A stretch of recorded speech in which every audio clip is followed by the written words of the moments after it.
রাধে রাধে বন্ধুরা, সবাই তোমরা কীরকম আছো? আশা করছি খুব ভালো আছো, সুস্থ আছো। এদিকে আমরাও ভালোই আছি। বেশ কিছুদিন থেকে শরীরটা ভালো যাচ্ছিল না, তোমাদেরকে তো বলেইছিলাম যে বিভিন্ন ধরনের প্রবলেম হচ্ছিল আর কি। কিছু বলেছি, কিছু বলিও নি। সবটা তো আর এরকম সোশ্যাল মিডিয়ায় বলা যায় না, বুঝতেই পারো। তো সেই জন্যেই ডাক্তার দেখিয়েছিলাম। তোমরাও অনেকে কমেন্ট করেছিলে যে বুলটি ডাক্তার দেখাও বলে। তো ডাক্তার দেখিয়েছিলাম, তো সেই মতো করে ডাক্তার দেখানো মানেই তো কিছু টেস্ট। তো অনেকগুলো ব্লাড টেস্ট দিয়েছিল আর কি। তো সেইখানে এই যে দাদাকে দেখতে পাচ্ছ, ও হচ্ছে দেবলীনার বাবার বন্ধু, স্কুলমেট আর কি। তো ওই দাদাকেই ডেকে নেওয়া হয়েছিল। এই দাদা বিশেষত মানে বাড়ি থেকেই ব্লাড কালেক্ট করে, আর এত সুন্দর কালেক্ট করে। তো মানে কি বলবো, আর যাই হোক, যে কথাটা বলার ছিল না সেটাও বলে দিলাম, মানে উচ্চারণটা করা যায় না আর কি, তাও করে দিলাম। তো যাই হোক, এবারে দিয়ে দিচ্ছি আমি। যে আমার দেওয়ার পরে কিন্তু ওরাও দেবে, হ্যাঁ। তো সেই দিনটা ছিল রবিবার। তো রবিবারে টেস্ট করার পর সোমবার দিন আমি রিপোর্ট দেখাবো আর কি। তো যেদিন তোমরা এই ভিডিওটা দেখছো ততক্ষণে রিপোর্ট দেখাও হয়ে গেছে। তো রিপোর্টে কী এসছে না আসছে সেগুলো না হয় তোমাদেরকে আমি পরের ভ্লগে বলবো, এখন আর বলছি না। তো এই দেখো, তো এখানে কালেক্ট করা হচ্ছিল, আর দেবলীনা টিউশন যাবে, তো আমার পরে ওরও নেওয়া হবে, আর ওর বাবাও দেবে, এদিকে হচ্ছে আমার শাশুড়ি মাও কিন্তু দেবে। তো এটা ওদেরগুলো মানে রুটিন চেক আপ বলতে পারো। তবে মেয়ের রিপোর্টটা খুব একটা ভালো আসেনি, যেটা নিয়ে আমি এই মুহূর্তে ভীষণ চিন্তায় আছি। আর এই কারণেই কিন্তু ব্লগটা তোমাদের সামনে পৌঁছে দিতে অনেকটাই দেরি হলো। মানে আমার ইচ্ছেই করছিল না যে আমি ব্লগ এডিট করি বা ভয়েস দিই বা কথা বলি, একেবারেই ইচ্ছে করছিল না। তো এর আগেও তোমরা দেখেছিলে মেয়েকে নিয়ে বেশ মানে অনেকটাই প্রবলেমে পড়েছিলাম। তো এখনও সেই রকমই অবস্থা একটা হয়েছে। গুড মর্নিং এভরিওয়ান, সবাই কীরকম আছো? আশা করছি খুব ভালো আছো, সুস্থ আছো। এদিকে আমরাও ভালোই আছি। আজকে হচ্ছে রবিবার, আর এখন ঘড়িতে বাজছে 11টা। তো ফ্রেশ হয়ে গেছি, সকাল সকাল বলা যাবে না, ওই যে যেটা নেয় আর কি টেস্ট করার জন্যে, সেটা হচ্ছে নিয়ে গেছে সবারই। তোমরা হয়তো বুঝতেই পেরেছো এর আগের ক্লিপটা দেখে আর কি। তো আমি দিয়েছি, ওর বাবা দিয়েছে, মেয়ে দিয়েছে, শাশুড়ি মা দিয়েছে। তো এই চারজনারই নিয়ে গেছে। তো রিপোর্ট দেবে হচ্ছে কালকে, মানে সোমবারে দেবে। তো তারপরে ডাক্তার দেখাবো, রিপোর্টটা নিয়ে ডাক্তারের কাছে যাব আর কি। আর কথা হচ্ছে মেয়ে চলে গেছে 9:30টার সময় টিউশনে, ওর বাবা দিয়ে এসেছে।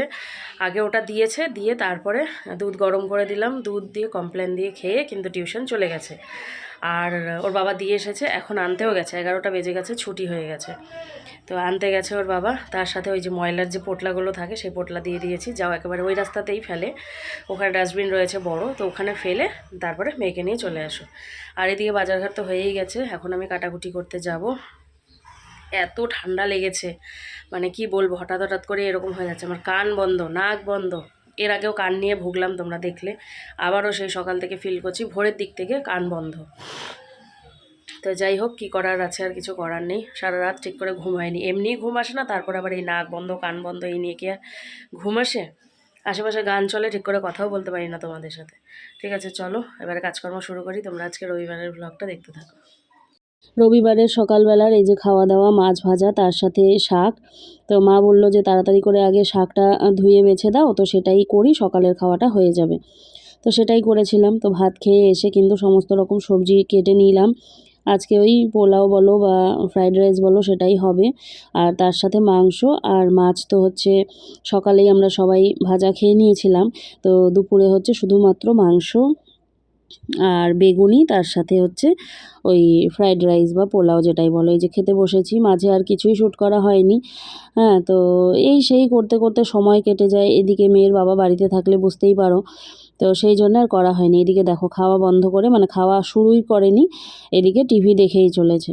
ওইদিকে মেয়েও খেয়ে নিয়েছে, আর এদিকে দেখো বসেছে ওর ডায়েরিটাকে একটুখানি মানে সুন্দর করে সাজিয়ে তুলতে। ওর সব রকমেরই জিনিস ও একটুখানি সাজিয়ে গুছিয়ে রাখে, মানে সাজিয়ে গুছিয়ে বলতে কি, এই যে এরকমের ধরো কিছু ডিজাইন করবে, একটু ড্রয়িং করবে, এই ধরনের। আর তার জন্যে দেখো বুকশেলফটার কি অবস্থা। আমি কিন্তু গুছিয়ে দিই প্রায়ই, কিন্তু তারপরেও এরকম করে রাখে। আর ওঠায় গুছিয়ে রাখে, কিন্তু পরেক্ষণেই আবার সেই নোংরা করে রাখে। তো যাই হোক, এদিকে আকাশের অবস্থাও খুব একটা ভালো ছিল না। কিছুক্ষণ আগেই কিন্তু এক পশলা বৃষ্টি হয়ে গেছে, তো এখনও হয়তো গুড়ি গুড়ি পড়ছে। রবিবারের দিনটা এরকম হলে কিন্তু একেবারেই ভালো লাগে না। ওই দেখো পড়ছে কিন্তু এখনও। বিকেলবেলা একটু বেরোনোর ইচ্ছে থাকলেও কিন্তু এই রকম বৃষ্টি দেখে পরে আর ইচ্ছে করে না। আর খাওয়া দাওয়ার পরে মনে হয় কি ওই দেখো পড়ছে বৃষ্টি, কিন্তু মনে হয় যেন একটুখানি শুয়ে পড়ি। সেই সকালে এসেছিলাম কথা বলতে, আবারও সেই বিকেলে আসলাম। কটা বাজে বলো তো ঘড়িতে? বাজছে হচ্ছে 3:48। আর আজকে ছাদে যাইনি, বৃষ্টি পড়ছে। এই দেখো মেয়ের স্কুলের শার্ট ধুয়ে দিয়েছি আর নাইটিগুলো সব এখানে দিয়ে রেখেছি। স্নান করে আসলাম, চুলটাও ঠিক করে আছড়াইনি, দেখো শুধুমাত্র সিঁদুরটা পরে নিয়েছি। ওর বাবা ঘরে মোবাইল টোবাইল দেখছে আর আমি আসলাম বারান্দায়। আর মেয়ে দেখলে খুটখুট করছে। তো এবারে শুবো, শরীরটা একটুও ভালো লাগছে না, এবারে শুয়ে রেস্ট নেব। 3:48 বেজে গেল। একটু রোদ রোদ, একটু বৃষ্টি বৃষ্টি, পরে আবার আসছি।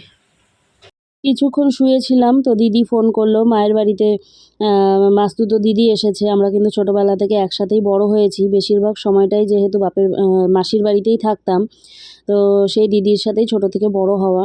তো দিদি এসে ফোন করেছিল যে কিরে কখন আসবি, তাই আমি বললাম যে ঠিক আছে তুই থাক, আমি আসছি একটু পরে। মেঘের অবস্থা দেখছো কি অবস্থা, তো সেইখান থেকে এই যে এখন বেরিয়ে পড়ছি। আসলো নাতি দল নিয়ে দোকানে গেছিল। আই বাবা এদিকে তাকা। এটা দোকানে গিয়ে কি লাফানো বেড়ে উপরে ওঠে। হ্যাঁ সিস্টেমটাকে ধরতে যায়। ও গুড নিচে নিচে বেড়ে গেছিল। এই দাও বড় পিপিকে ঘুরাই দাও। হ্যাঁ দাও, ও বড় পিপিকে ঘুরাই দাও। এই নাও এই বড় পিপিকে দাও, যাও ভালো বড় পিপি। এই নাও, এই মুখে দে না, মুখে দে না, মুখে দে না, মুখে দে না, মুখে দে না, মুখে দে না।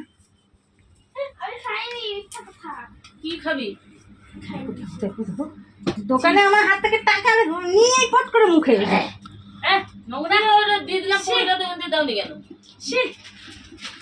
এদিকে বসেছিলাম, গল্প করছিলাম। এই যে দিদি, তারপর এদিকে ওর বাবা, আর হচ্ছে এদিকে রিয়া চা করে দিল। তো এই যে চা খাচ্ছিলাম। তো ওদের একবার খাওয়া হয়েছে, তো এখন আমরাই খাচ্ছিলাম।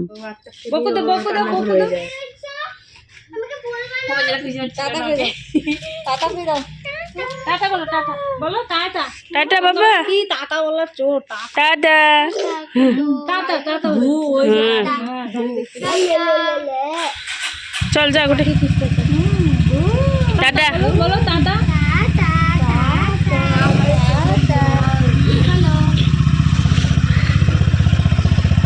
আগা টাটা। আমাদের সেটিং হয়ে যায়, সেটিং। আসলাম, টাটা।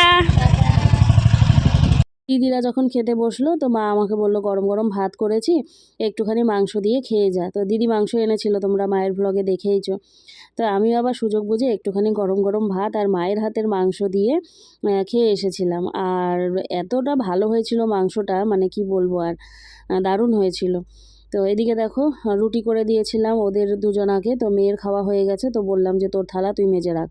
হ্যাঁ ওর থালা ও কিন্তু মেজে নিয়েছে। তো ভুল করে আবার ওই পাশটায় রেখেছে, তাই বললাম যে আবার ধো, আবার ধুয়ে এই পাশে রাখ, কারণ ওই পাশে এঁঠো কাটা থাকলে থাকতেও পারে, কারণ ওই গ্যাসটা যেহেতু আমাদের এঁঠো গ্যাস, সেই জন্যে এই পাশে রাখতে বললাম। তো দেখো আমাকে ভয় পাওয়ার জন্য লাইট অফ করে দৌড় দিল, মানে আমি যেন লাইট অফ করে দিলে ভয় পাবো। তো এইদিকে ওর বাবার খাওয়া হয়নি, ওর বাবা খাচ্ছে, আর মেয়ের খাওয়া হয়ে গেছে। আগামীকাল স্কুলে যাবে। আর এদিকে ডায়েরিটা দেখছিল কীরকম হয়েছে, আমাকেও দেখাচ্ছিল, তো তোমাদেরকে তো আগেই দেখিয়েছি। আর এই যে পড়তেও বসেছিল একটুখানি, আর এদিকে দেখো ওর বাবা কিন্তু বসে বসে খাচ্ছে আর মনের আনন্দে কিন্তু টিভি দেখছে। যাই হোক, তোমাদের বলেছিলাম যে মেয়ের ঘরের যে পর্দার যে মানে এই যে স্ক্রু এই সমস্ত খুলে গেছে, তো ভীষণ রিস্কি একটা ব্যাপার। কখনো যদি এই পর্দায় টান পড়ে তাহলে কিন্তু ভেঙে চুরে মেয়ের গায়ের ওপর পড়তেও পারে। তো ওর বাবাকে বলাতেই ওর বাবা দৌড়ে গিয়ে এই যে এখন ঠিক করে দিচ্ছে। মোটামুটি ঘরে এই সমস্ত কাজের জন্য কিন্তু জিনিস থাকেই আর কি, যেগুলো দিয়ে ওর বাবা মানে খুব সহজেই আর কি এই টুকিটাকি কাজগুলো সেরে দিতে পারে। অনেক রকমের ঘরের কাজই কিন্তু ওর বাবা এইভাবে করেই থাকে। তো যাই হোক, এই যে কয়েক মিনিটের কাজ, তো সেটা করে দিলে এটুকুর জন্য তার মিস্ত্রির প্রয়োজন পড়ে না। তো যাই হোক, এই যে হয়েও গেল, মানে 2 মিনিটের কাজ আর কি। তো পরে আবার আমি বললাম কি যে এই স্ক্রুটাকেও একটুখানি টাইট করে দাও। হ্যাঁ অনেক সময় টানাটানি করে, তো আমার কথা মতো আবার এই স্ক্রুটাকেও মানে টাইট করে দিল, এখন আর একটুও নড়ছে না। যাই হোক, পরের দিন সকালে এটা চলে এসেছি, সোমবার সকাল। তো দেখো জ্যাম আর রুটি মেয়েকে দিয়েছি, জ্যাম রুটি খেয়ে ও স্কুলে যাবে। তো ওই দিন আর ভ্লগটা কন্টিনিউ করতে পারিনি, সেই জন্যে কিন্তু এই যে আজকের মানে সোমবারের দিনটা অ্যাড করে দিলাম কিছুটা পরিমাণ। তো এটা খেয়েই এখনও স্কুলের জন্যে বেরিয়ে যাবে আর কি। ব্লগটা শেষ করতে আসলাম। এতক্ষণ তোমরা যে ব্লগটা দেখছিলে এটা একটু মেলানো মেশানো ভ্লগ, তোমরা বুঝতেই পারছো হয়তো। সেই রবিবার থেকে শুরু হয়েছে, আজকে কী বার হয়ে গেল, আজকে মঙ্গলবার হয়ে গেল। তো কখন কিভাবে শেষ করব কিছুই বুঝতে পারছি না। মাঝে এই মানে টেস্ট, তারপরে তার রিপোর্ট, সেই রিপোর্ট নিয়ে ডাক্তারে যাওয়া, অনেক কিছু হয়েছে। তো মানে কোথা থেকে কি শুরু করব শেষ করব আমি কিছুই বুঝে উঠতে পারছি না। এই যতবার করে একটা করে টেস্ট করানো হয় ততবার করে এরকম একটা মানে কি বলবো আর সমস্যার মধ্যে পড়ে যাই। মানে মন মেজাজ একেবারেই ভালো না। কি বলবো তোমাদের কি না বুঝতে পারছি না।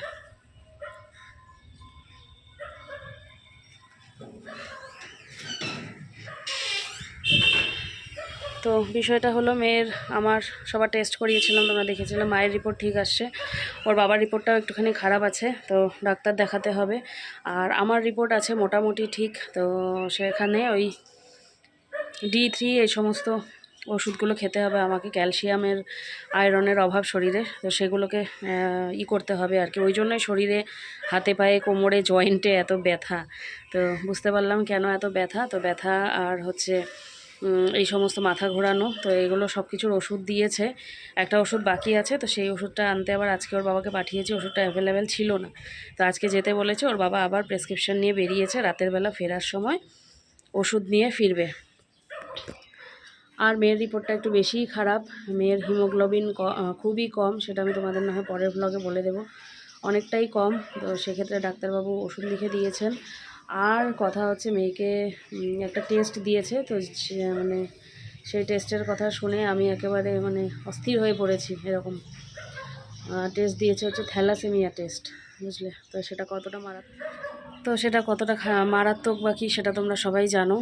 তো যা বুঝতে পারছি না কি করব না করব। কিছুই তো খায় না, খেত না, ফল টল সবজি টবজি কিছুই খেত না। তো মানে সেখান থেকে ধরে পেরে শুরু করেছি। এই ধরে পেরে শুরুটা আরও আগেই করতে হতো। মানে বলে না, কেউ পায় না আর কেউ পেয়ে খায় না, আমার মেয়ের হচ্ছে অবস্থা তাই। যদি কখনো ওকে বলতাম যে মানুষে পায় না, বলে যে পায় না তাকে গিয়ে দিয়ে আসো, এরকম বলতো। মানে খাওয়ার দিকটা ওর প্রচণ্ডই ছোটোবেলা থেকেই সমস্যা। মানে যখন ওই ঝিনুক দিয়ে চামচ দিয়ে খাওয়াতাম তখন তো কোনো রকমে গলার মধ্যে দিয়ে দিতাম, খেয়ে নিত। কিন্তু যখন থেকে একটু বড় হলো তখন থেকে জোর তো আর করতে পারতাম না, ওই বমি করে দিত। তারপর হচ্ছে একদিন মনে আছে আমার ওয়াটারমেলনের জুস দিয়েছিলাম, তরমুজের জুস, পুরো মুখে দিয়ে বিছানা টিছানা একদম ভর্তি করে বমি করে দিয়েছে। তো কি বলবো, আর এরকমই করে সব কিছু, মানে ভালো কিছু খেতে দিলে এরকম করে। আর মানুষের তো একটা ধৈর্য, বলো তো, কত জোর করা যায় আর কত আর মানে কথা বলা যায়। পুরোটাই ছেড়ে দিয়েছিলাম। তো যাই হোক, এখন আবার ধরেছি, বাকি কথা না হয় তোমাদের পরের ব্লগে বলবো। তো চলো, এই ব্লগটা এখানেই শেষ করছি। সবাই ভালো থেকো, সুস্থ থেকো। কখন যে কার কি বিপদের দিন আসে বলা যায় না, বলো? আমার কিছুই ভালো লাগছে না। কালকে রাতে ঘুমিয়েছি প্রায় ওই 4টা নাগাদ, সারাটা রাত জাগনা, নিজেও ঘুমাইনি, ওর বাবাকেও ঘুমাতে দেইনি। ওর বাবা বলছে থ্যালাসেমিয়া ওইসব নেই, ওই রক্ত কম, সেটা হিমোগ্লোবিন কম, সেটা ওষুধ খেলে হোক বা ঘরোয়া যে সমস্ত বেদানা, খেজুর টেজুর হাবিজাবি যা হয়, বিট গাজর, সেগুলো খেয়ে উঠে যাবে, ওটা কোনো সমস্যা নেই। আর থ্যালাসেমিয়া যদি থাকতো তাহলে আমরা বুঝতাম না, ওর বাবা সেটা বলছে। তো এখন কি বলবো আর, মনটা খারাপ। তো চলো, সবাই ভালো থেকো, সুস্থ থেকো, দেখা হচ্ছে পরের ব্লগে। আজকের জন্য টাটা।